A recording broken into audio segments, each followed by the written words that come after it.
Hey, what's up guys, aarava here, and welcome back to another episode of my F1 22 My Team Career Mode. This is episode number 70 today for the Abu Dhabi Grand Prix in Season 4. This is the finale. And if you haven't seen the previous episode of the Saudi Arabian Grand Prix, then be sure to go check that one out before you see this one, because that was an incredible way to set up this final race. It had everything: a back of the grid puncher, the return of Jeff as our engineer. But if you haven't managed to catch also any other episodes from this season, then let's take you on a trip down memory lane through one of the most hectic seasons we have had to date in My Team Career Mode, because a lot has happened to get to this point. We started off down under at Albert Park, where the new reigning world champion, the now 5-time champion Sebastian Vettel, winning that first race in an Audi powered car. But it wasn't our car, it was the sister team, as Audi expanded their involvement in Formula 1 and had their own second works team outfit. And Vettel kicked off this new era in this alternate F1 universe of much change with a P1. And of course, that much change included things like the V8 hybrid engines. Yet the V8s came back into Formula 1 this season, along with some new teams in the form of Andretti Honda replacing the AlphaTauri team slot. But Vettel reigned supreme, much like he did in Season 3, to get his 5th World Championship. We got on the podium along with Pierre Gasly in the Vodafone McLaren Mercedes, and it would be McLaren that would be on the top step the next Grand Prix weekend at the Brazilian GP. We did actually win the sprint race in changeable wet conditions, but the race went a different course, and Lando Norris threw his hat into the ring early on as a title contender by winning the full fat Grand Prix on Sunday. McLaren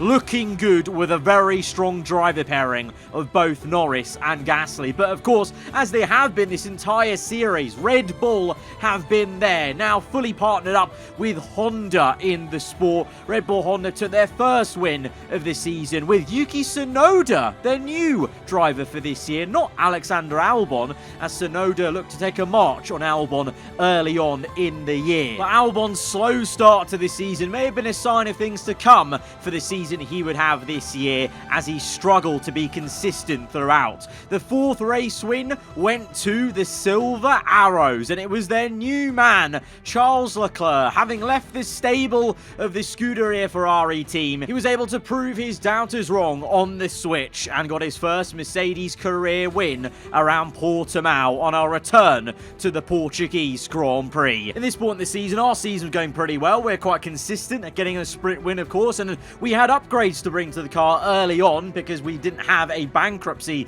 to deal with like in Season 3. And although Red Bull had an early advantage, they did not make the most of it. And so at the Azerbaijan Grand Prix, our car looked mighty quick. And after a really poor start to the season, Carlos Sainz finally woke up. But when he did, he chose a bit of violence with some very stern defensive driving around the streets of Baku, almost putting us into the wall. And that would be the first signs of some cracks in this teammate relationship. He went on to steal that Grand Prix win away from myself and Lando Norris in the final corners. Myself and Lando coming to blows, making contact, and Sainz going from 3rd to 1st on the last sector on the last lap to get the team's first full proper Grand Prix victory and kickstart his season. But there were some really tumultuous times to come for the Martini Audi AAR team. On the cusp of going for a race win around the streets of Monaco, the ERS failed us, and into turn 1, a spin due to the ERS delivery fault, causing an almighty pile-up like I've never seen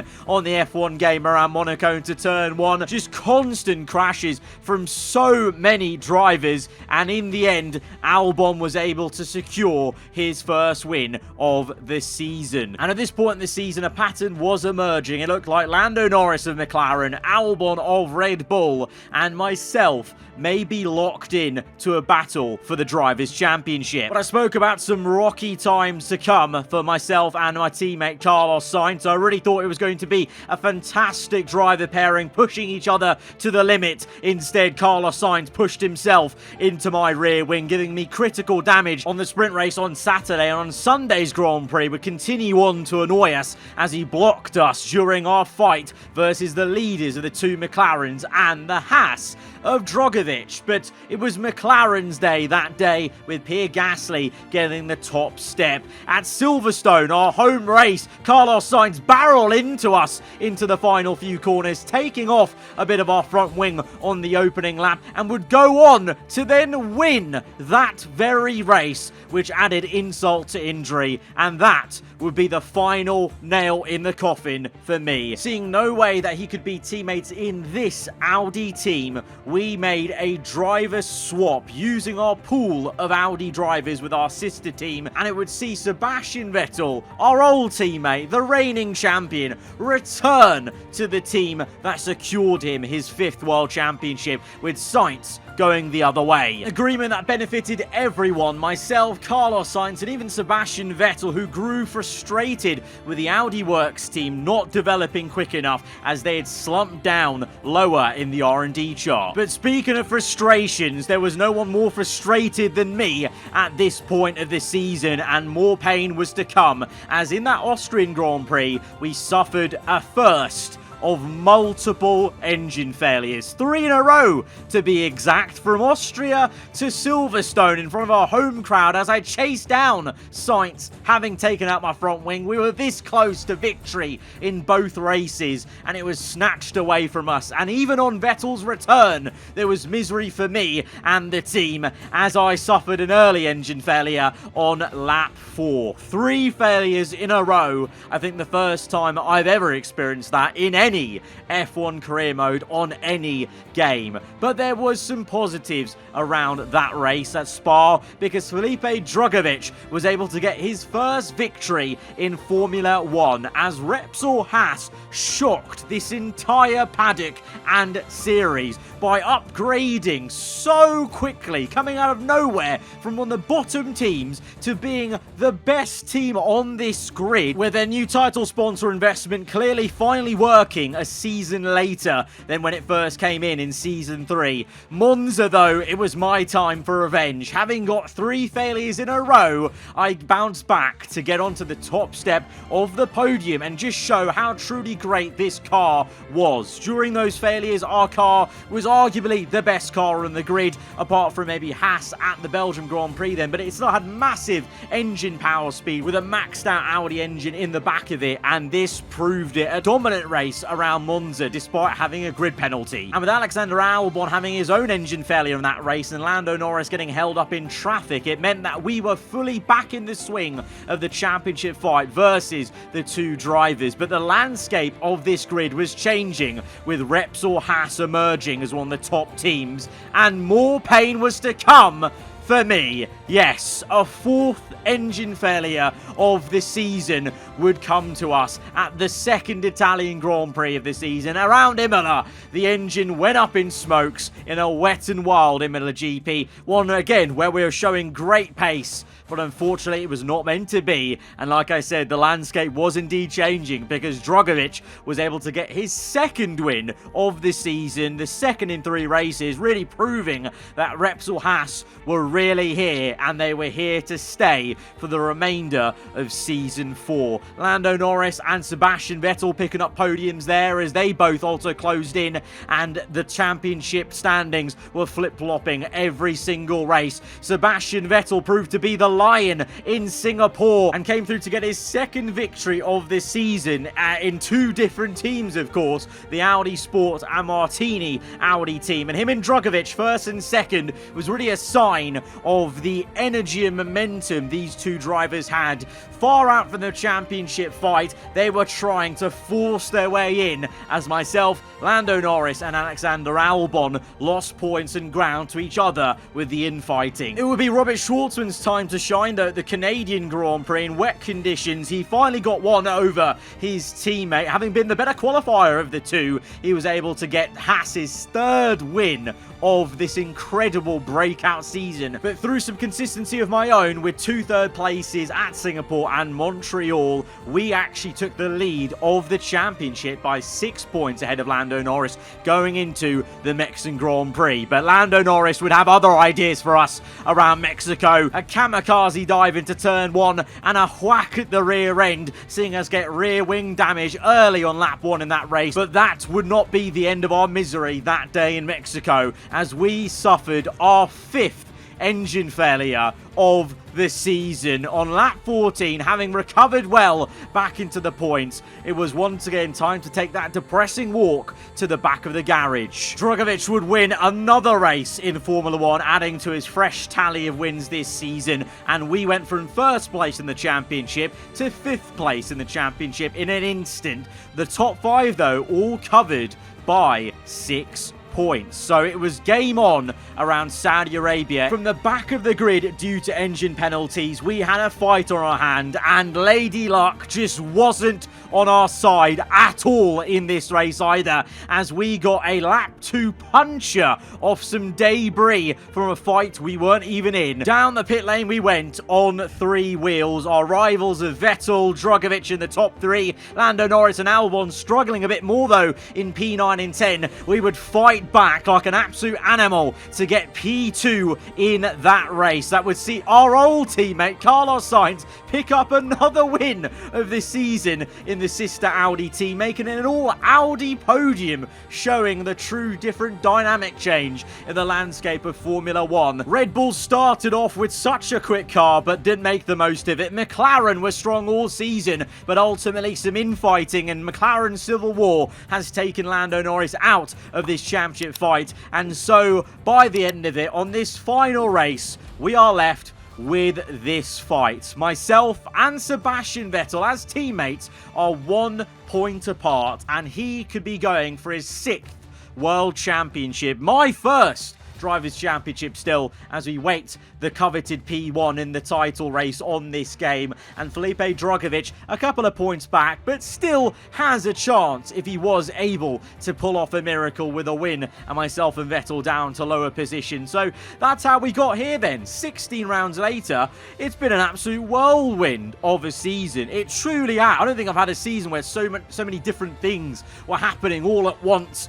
with various different, subplots happening with different teams and teammates and drivers and engine failures, etc, etc. And it's really been an absolute pleasure to bring it to you guys. But we are here now for one last race, and there's going to still be some challenges to overcome going into this race weekend. That final ultimate aero upgrade that would have maxed out our aero department has failed, so that final ultimate drag reduction update is not there on the car. A little bit gutting. That really would have solidified a great chance in terms of myself and Vettel just being able to go toe-to-toe, unrivaled, maybe, have a bit of dominance over the race and just let it be all out on the track for both of us. But alas, that ultimate upgrade has not come through. Our fuel upgrade and the small brakes update on the chassis has come through. So in the end, we will still improve the car to a decent point where, looking at the R&D chart, I think we're still in a very good position. We're technically 3rd on the grid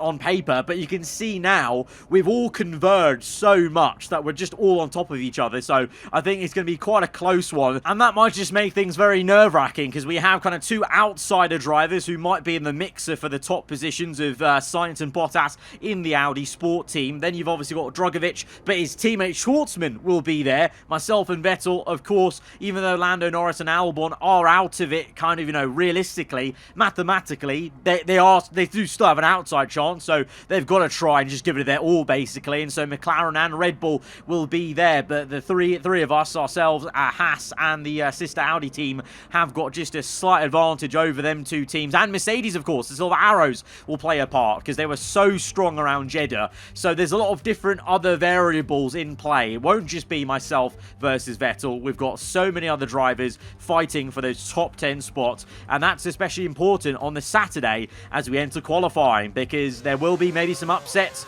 in Q2 into Q3, but first and foremost, we're just trying to get through into that second session. But Q1 is now a formality for us, and I feel like in myself, I am driving at a level that I'm very satisfied with. You know, Season 3, last season, when Vettel was going out there and winning his 5th title in this alternate universe of ours, clearly he was the better driver. I was frustrated. I couldn't get used to that car in Season 3 with that set of upgrades, and Vettel was just so much quicker. And even though we've started slow here in Q1, as we always do, into Q2, the car was with me. I really felt good in the cockpit over one lap. And we proved it in Jeddah. The way we overtook Vettel, the way we fought back at Jeddah, I think proved that we can go to toe-to-toe with this Sebastian Vettel AI in this game on our career mode save. And we're up into P2 then in Q2, where it matters, getting through into the top 10 shootout, along with Seb, along with our 2 fellow other Audi drivers of Sainz and Bottas.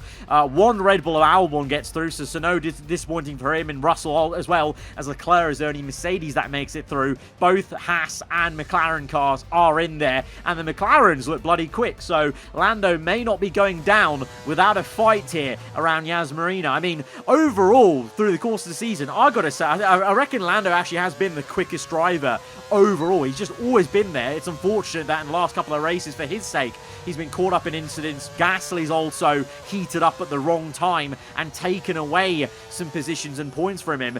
In Q3 then, as I was talking about that first lap, just on a scrub set of soft tyres, the same set I used in Q1. You saw there a couple of mistakes of oversteer at this very corner, actually, on the exit of the hairpin. So we're going to gain a lot of time alone just on this exit as we go up to about, nearly 4/10 gained down this straight. So we're in P9 at the moment, but that was simply a banker lap time. This is the real lap where it matters, a lap where I'm hoping, if we can get pole, amazing, but I just want to try and out-qualify Sebastian Vettel to boost my confidence and put us on the right foot going into the final race. 1 point apart. Here we go to the final corner. Chuck it in, hit the apex, get on the power as early as we can, up the gears. 1 second gained on that second flyer compared to the banker lap time. Gets us P4 on the second row on the grid, and that is going to be ahead of Sebastian Vettel and our other closest rival, Felipe Drugovich. So I spoke about this, Drugovich, a rookie in Formula 1 in Season 1,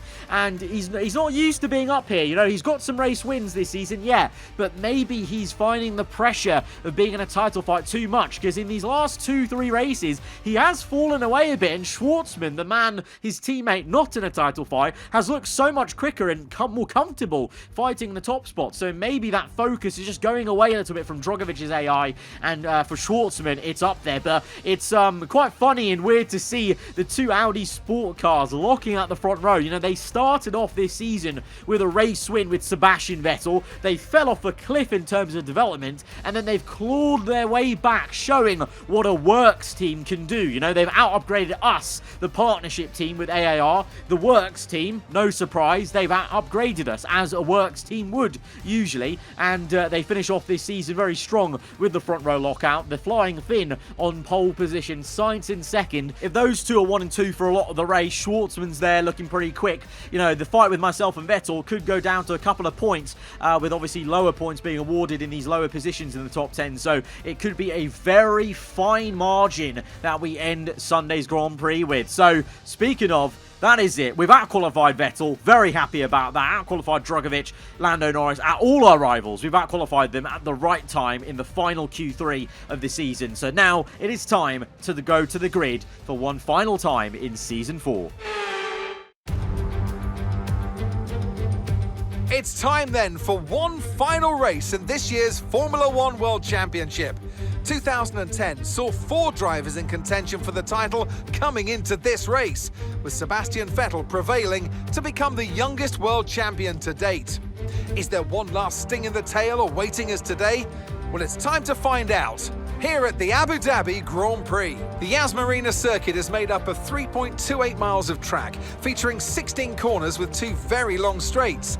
DRS zones going into the heavy braking zones of both turn 5 and turn 7 offer plenty of potential for overtaking. The circuit comes with its fair share of tricky corners, which will certainly test a driver's braking management. Let's run you through the driver grid order for today's exciting race. Valtteri Bottas lines up on pole position, and a very happy Carlos Sainz will start second. Moving on to the rest of the grid, we have Schwartzman, the owner driver, Pierre Gasly and Vettel, Drugovich, Albon, Leclerc and Lando Norris, Russell, Tsunoda, Sergio Perez and Fernando Alonso, Oscar Piastri, Mick Schumacher, Kevin Magnussen and Lance Stroll.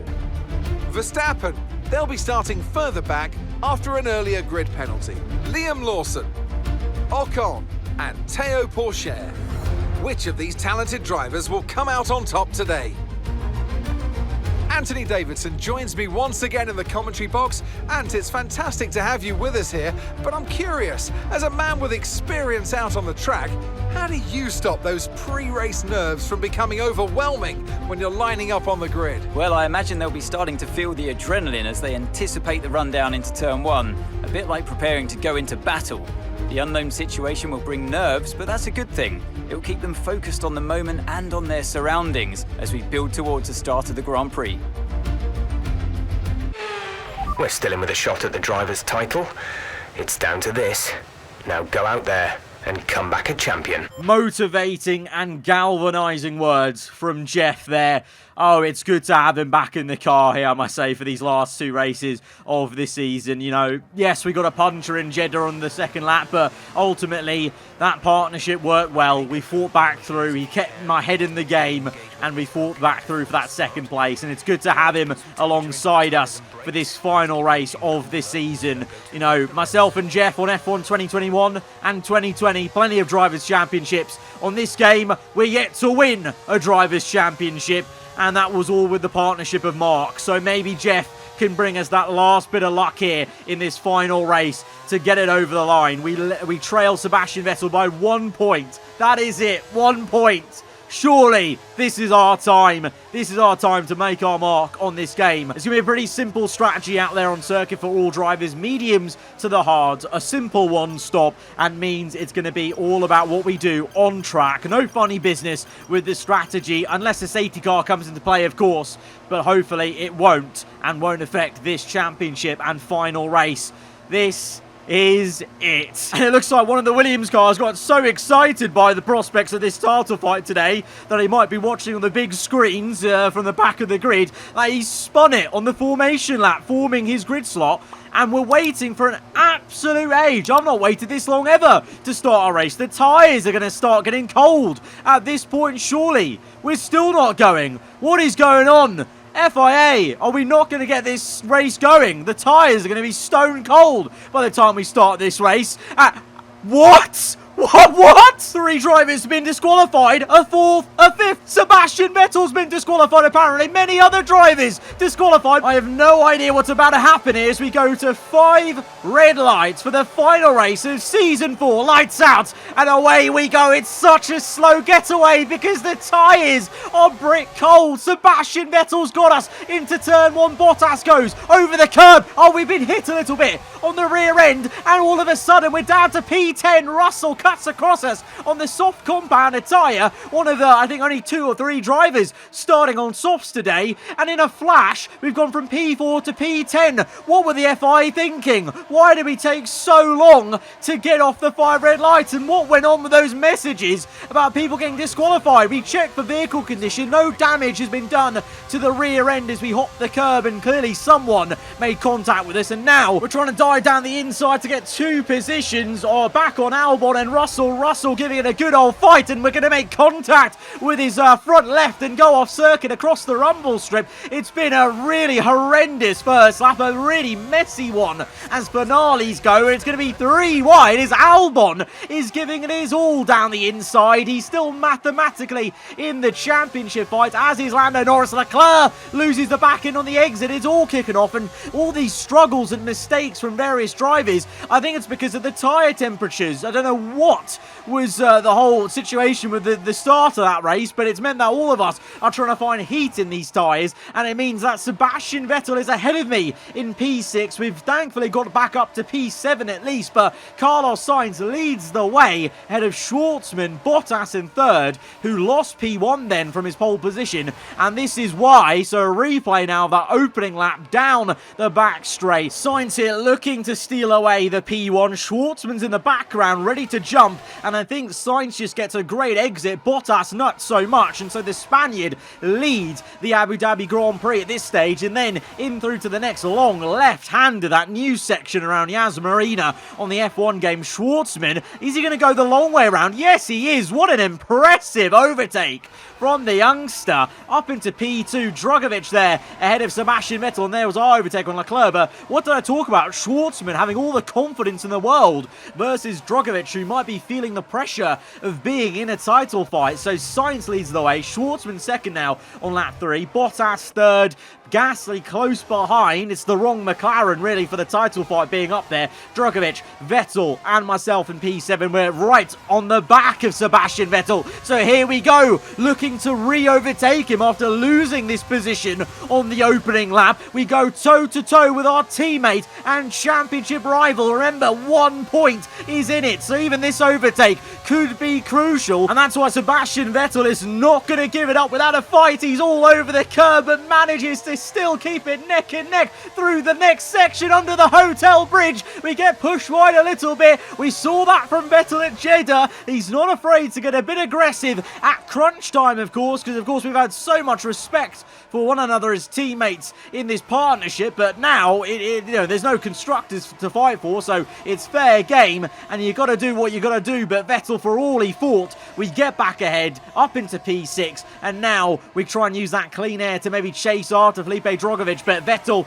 is looking pretty darn sharp and he's still on the back of us to the point where we go defensive to the inside. He actually outbrakes us and goes deep into the hairpin to get a kind of, you know, tighter line potentially on the exit, and he's all over the back of me, as well as Leclerc, who's nose to tail with Vettel, and he steams past us. We're deploying all the battery, but he's got DRS, and there goes Leclerc on the right hand side, blocks me off from taking the normal racing line. I wanted to get to the outside of Vettel to maybe try and nip to the inside in the chicane, but Leclerc has blocked it off, and maybe Vettel actually cheekily kind of dragged Leclerc with him to make that happen as he puts the car in between myself and him as we now try and get back down the inside of the man from Monaco in the Silver Arrow. He's had a pretty decent first season for Mercedes, and you've got to say with some development maybe next season the Mercedes cars could actually be in the fight for a title once again in Formula 1, but right now Vettel is using them as a slower car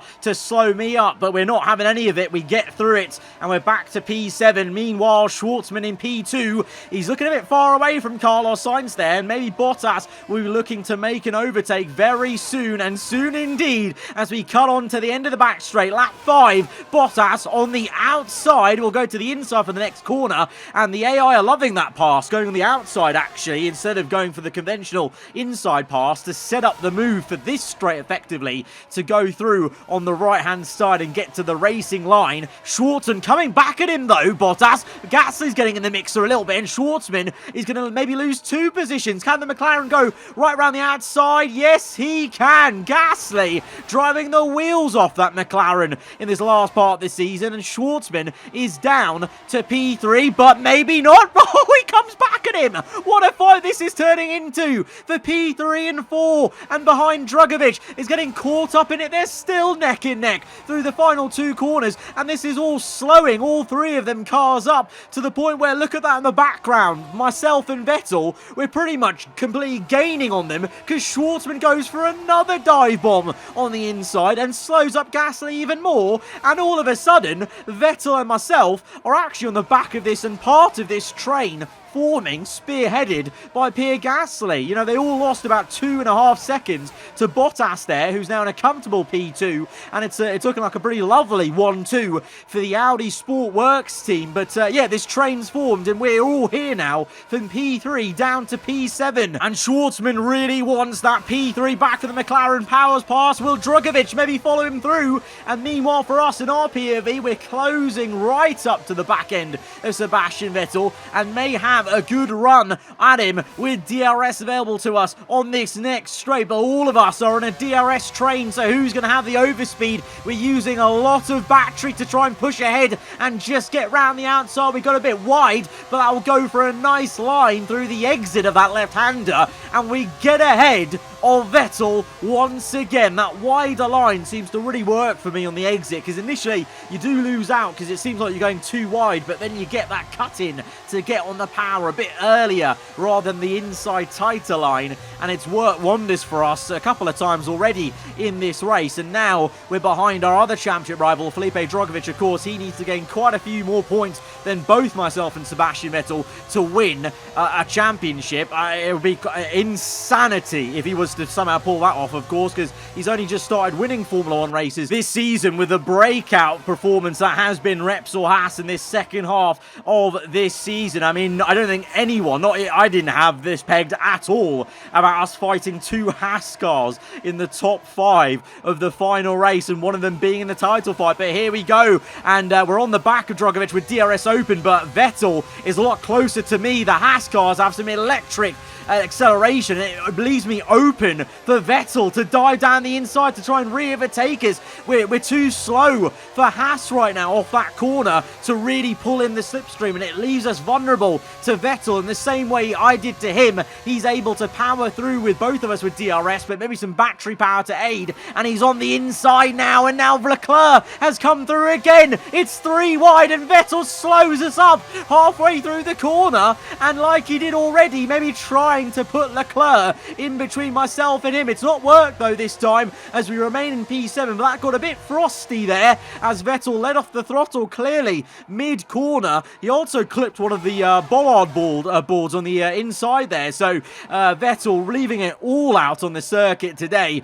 for his 6th World Championship as Russell comes in then for an early stop. He was on the softs, remember, and Leclerc has to defend against Lando Norris. Norris and Albon P9 and 10. How the mighty have fallen. They really look like this staple championship rivals of ours for most of this season, really, up until, I guess, Vettel coming back to our team. And then, of course, the improvement of teams like this, with Carlos Sainz and Bottas being in P1 and 2, obviously takes more points away from everyone else. And this season very much has changed and had very 2 different halves in terms of who's looking the quickest and who looks likely to take the top spots. Of course, we've already got the constructors wrapped up for a 2nd season in a row, so the gloves are off and it's all about this. It's early days only, lap 8, still so much to go, but it looks like it's going to be a very close one between me and Vettel as this safety car is out for a huge crash with Kevin Magnussen in the Porsche Williams. His tyre sheared off a high-speed collision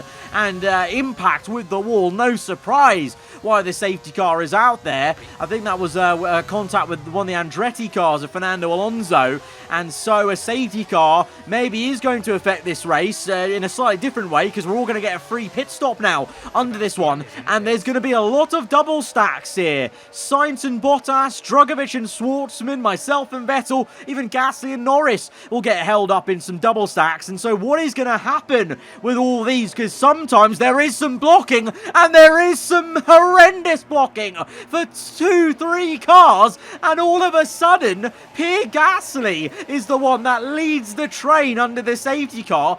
Vettel is in P2. I've come out in P7 still, so I've not lost a position, but we've not gained anything either. Carlos Sainz has gone from 1st place to 6th place. Schwartzman and Bottas, though, they're the biggest losers in all of this. They were both in the top 4. Bottas P2, he's now P11. Schwartzman P10. They're going to be fuming. And this is why, as we take a look at a replay, like I said, double stacking in this game, it's a little bit, well, it's not very realistic to be honest, but it does make for some interesting and dramatic moments, because there's Sainz. He has to stop to let cars by, and then he gets held up, along with Drogovic. Drogovic gets held up by me. Drogovic is holding up Schwartzman, who's holding up Sainz, who's holding up Bottas. So that's about 5 cars affected there, and it means Gasly and Vettel got a clean run out the pit box and are now 1 and 2 respectively. Insanity. So in the end of it, actually, funnily enough, a safety car did affect this race in a very weird and dramatic, controversial way, because that safety car caused that double stacking situation. So all of a sudden now we're in P8 because Russell actually pit before the safety car, so he jumped us, and Vettel is up in P2. So we have got so much work to do now. It's all up against us. This season has just punched us and punched us back, and we've got to constantly try and pick ourselves up, dust ourselves off, and go again. And we do so straight away by overtaking Russell on the mediums. That's a crucial overtake because he could have held us up being on the mediums for a bit longer than we would like. So back up into P7 then, and now we're going to try and overtake our old pal Carlos Sainz, and well, I don't know, he's got nothing to lose in this race. He's not in a fight, so whether he's going to put up more of a fight against me like he did when he was teammates with us, I don't know. But Vettel's in P2 and we're 5 positions back. It's not looking good. Lap 13, you're about halfway through this Grand Prix almost, and we've got so much more work to do now than we did before. Yellow flags behind. Is there going to be another safety car potentially for that? Because Schumacher, Piastri, Pourchaire is out. It's a big crash, but we're going to nip down the inside of Sainz with just pure battery power. It's a crucial overtake, and even more so now because there is a second safety car. But that was such an important overtake. We didn't play any funny business with Carlos Sainz. No contact, no funny business. Just got him done just before that safety car came out. And this is why Schumacher crashed onto the back of one of the Red Bull cars and caused a mini pile-up at the end of the back straight. And obviously that's a lot of cars to try and get out of the way. So very obviously why there is a second safety car within a lap of the first one coming in. And now we have to do it all over again. We psych ourselves up for another restart. Can we try and do a copycat move on Norris in the same way we did to Russell? He's on the same compounder tyre and he doesn't get the best of exit through the final bend. We use a lot of our ERS into turn 1, very close squeeze, and instead we go a bit wider than the move we did on Russell, but it's the same result on the outside. We get it done on the next left-hander before the quick right down the hill, and we're up into P5, so we're making good progress,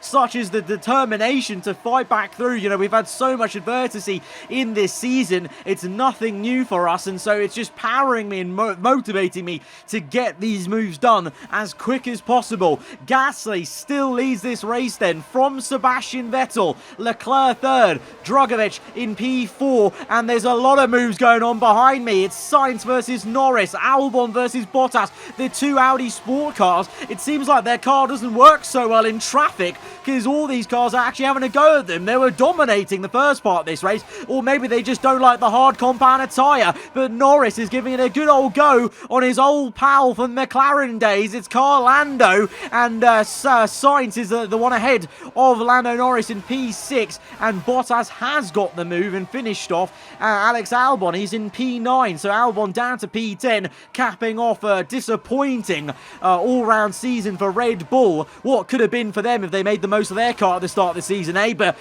Norris and Sainz, they will continue to battle, and Bottas now is steamrolling through these drivers. He's going to try and get Russell as well, so Bottas not letting that whole, double stack situation phase him too much, and he's looking to get past the Silver Arrow, maybe join his teammate and charging through with clean air. It's 3 wide. Oh, Bottas, Russell and Albon going at it into the left-hander. It's wonderful racing. Oh, Bottas is slow. Whoa, he's slow. Has he got a puncture? I think he might do on the rear right. It was going so well for him. He was fighting back, and it's such a shame and a poor way to end off the season. Bottas, that's going to be gutting for him. P2 at on point in this race.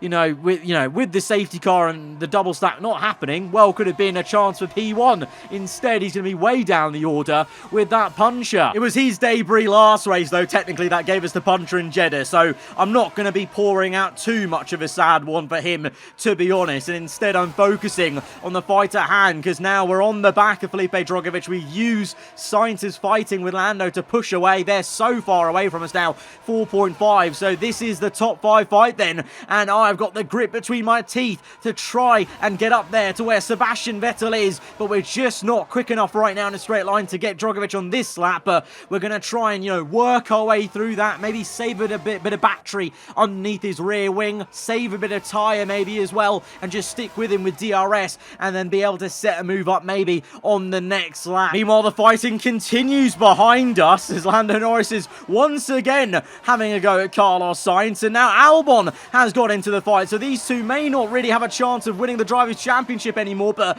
they're certainly going to try and have some fun at the end of this season. And look at this insane wheel-to-wheel racing. Sainz is defending quite well, actually, but just holding them up so much. But it's very clear in traffic that sister Audi car just doesn't work too well compared to when in clean air. Meanwhile, not in clean air, underneath the rear wing of Drugovich, we're now looking to overtake him if we can, but he's going to have his own thoughts on making a move on Leclerc. The two of them make a bit of contact. Can we get 2-for-1 pass? Maybe on the exit of this corner. Try and get the power down. ERS deploying, and now the rear flap opens. It'll be 3 wide. Myself and Felipe both overtake Leclerc, and then we're going to try and get the second move done on Drugovich, our very first teammate, remember, from season 1 of my team career mode, and here he is now giving us such a good fight in a very quick Haas. It's amazing to see the progress he has made as an AI driver, but we have the means to overtake him. We have the confidence, the experience of being in one of these pressure cooker title fight races, but how many times have we failed this season to get it over the line? Things haven't gone our way in previous seasons. Things haven't gone our way this season, but we're in P3 now, and up ahead, Vettel is now under half a second to Pierre Gasly, so we need to get a move on and try and bridge this 1.4 second gap, because Vettel well may be going for P1, and we need to kind of get up there as well. I'm hoping Gasly can maybe hold him up just a smidge. If he just defends him for 1 lap successfully, that could be enough for us to bridge that gap within that lap, because if Vettel gets him here, then that may be it in terms of Vettel pulling out and doing what Vettel does best from that previous V8 era, getting in clean air, breaking the DRS and never being seen again. But he can't get the move done, and by lap 21 we are now in his DRS, so Gasly has done us a favour, shock horror, in an F1 game and held up Sebastian Vettel, and we're closing in, but we're watching equally at the same time now. Vettel going for a move again on Gasly, and this time it might be a successful one. The two are neck and neck through the next right-hander. Vettel hopped over the curb, he's slow. We're actually a bit ironically too quick on the exit. We have to let off, otherwise we would have hit one of them, but we now go through on the left-hand side, 3 abreast, going for the lead maybe of this race on the inside of Vettel. No, he has the better momentum in racing line. We're on the inside line, the compromising line, but we're through into P2. We're both past the McLaren, and now Gasly looks to be struggling a bit as Drugovich is right on the back of him. So this is it. We've got 8 laps to go. Vettel's P1, I'm P2. It's a 1-2 for our team. Who's going to come out on top in this race and in the championship? Okay, there appears to be an issue. No, don't you dare, Jeff. Please don't tell me that. We've heard that radio message from Mark 5 different times this season, and it's always ended up with an engine failure. Don't do this to me now. In a season of 5 failures, all the hurdles to try and overcome. We're 1 point behind this man in the Drivers' Championship, going for our first ever title, and it's going to be all over. It's gonna be all over. For the 6th time this season, the engines failed us. We're so close. We were just about to make the move for P1, for the title potentially. And it's probably the biggest failure we've had all season. Look at the plume of smoke coming out the back of this godforsaken Audi powered car. Ah! That's it. That's it. That's really how it's ended. That's...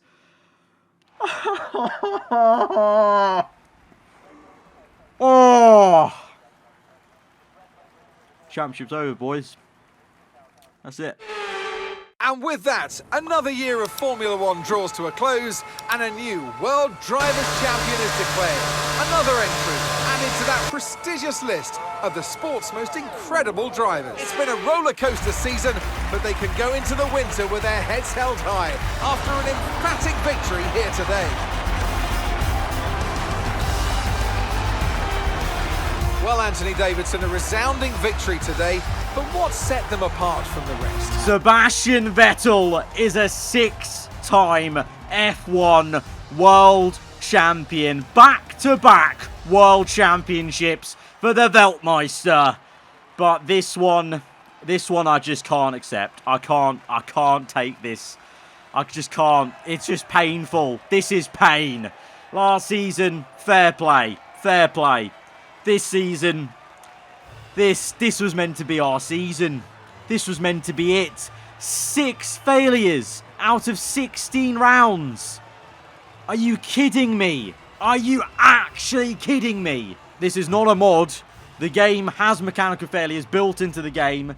And if it happens, it happens. It's just bad luck. And no matter how many times you restart a race with a failure, you're always going to get that failure on that very lap. So it's almost like the F1 CODs sealed my fate the second I loaded into that race. Little did I know. I had so much confidence, and we were driving with so much confidence, and we were so close. Yet again, it fails. The literal sector I talk about getting a win and going for the win, and we still had DRS open whilst that engine failed, and we were still gaining on Seb.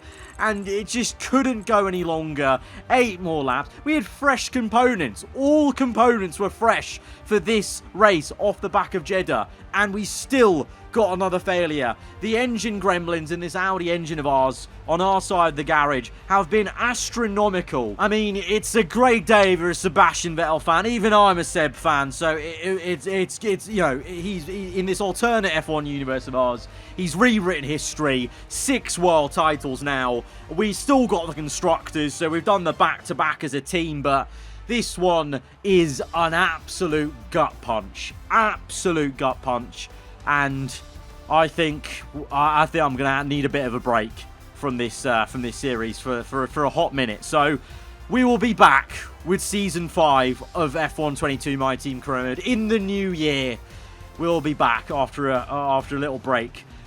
Till then, guys, hope you enjoyed the rest of your day. If you have enjoyed this one, hit the like button. Let me know what you thought in the comments below. And this one being uploaded just before Christmas weekend. So I hope you guys all have a fantastic Christmas and festive period. But yeah, going to be taking a small break from this series because this was genuinely so upsetting and frustrating to end this way. And so I need a breather. But it will return in the new year. But till then, hope you enjoy the day. Goodbye.